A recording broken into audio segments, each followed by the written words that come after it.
ಯಾಕೆ ಅಮ್ಮ ಅಷ್ಟು ಅರ್ಜೆಂಟ್ ಆಗಿ ನಿನ್ನ ಮಾವನವರು ನಿನ್ನನ್ನು ಊರಿಗೆ ಕರೆಸಿಕೊಂಡಿದ್ದು? ಆನಂದ, ಮಾವನವರು ಯಾವುದೋ ಒಂದು ಹುಡುಗಿಯನ್ನು ಕರೆದುಕೊಂಡು ಬಂದು ಅವಳೊಂದಿಗೆ ಮಾಡಿದೆನೆಂದು ಹೇಳಿದರು. ಅಲ್ಲ ಯಾಮಿತ್ರ, ಮನಸ್ಸಿಲ್ಲದವರನ್ನು ಮದುವೆಯಾಗಿ ನಾನು ನರಕಯಾತನೆ ಅನುಭವಿಸ್ತೇನೆ.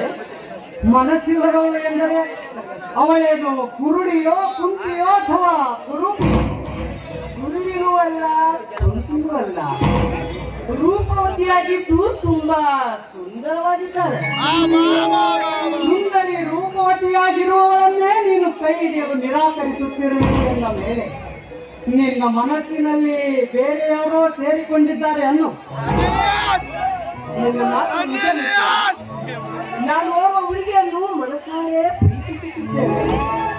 ಅವಳೇ ನನ್ನ ಸಂಗಾತಿಯನ್ನಾಗಿ ಮಾಡಿಕೊಳ್ಳಬೇಕೆಂದು ನಿರ್ಧರಿಸಿದ್ದೇನೆ. ನೀನು ಅವಳನ್ನು ಪ್ರೀತಿಸಿದರು ಅವಳು ನಿನ್ನೊಂದಿಗೆ ಮದುವೆಯಾಗಲು ಸಿದ್ಧಳಿದ್ದಾಳೆ. ನಮ್ಮ ಕಾಲೋನಿಯಲ್ಲಿಟ್ಟು ಸದಾ ನನ್ನೊಂದಿಗೆ ಸ್ನೇಹ ಸೌಜನ್ಯದಿಂದ ವರ್ತಿಸುವಳು.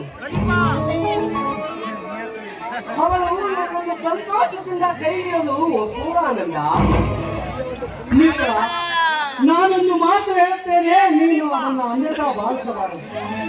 ಒಂದು ಹೆಣ್ಣು ತನ್ನೊಂದಿಗೆ ಸ್ನೇಹ ಸೌಜನ್ಯದಿಂದ ವರ್ತಿಸಿದ ಮಾತ್ರಕ್ಕೆ ಅವಳು ತನ್ನನ್ನು ಪ್ರೀತಿಸುತ್ತಿದ್ದಾಳೆ ಎಂದು ತಿಳಿದುಕೊಳ್ಳುವುದು ಮೂರ್ಖತನ.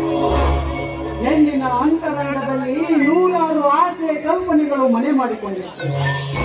ಅದಕ್ಕೆ ಮೊದಲು ನಿನ್ನ ಮನದಿಂಗಿತವನ್ನು ಅವಳಿಗೆ ತಿಳಿಸಿ ಇಬ್ಬರು ಒಪ್ಪಿಕೊಂಡು ಸಪ್ತಪದಿ ತುಳಿದು ಸಂಸಾರತ್ವವನ್ನೇರಲು ಪ್ರಯತ್ನಿಸಬೇಕು.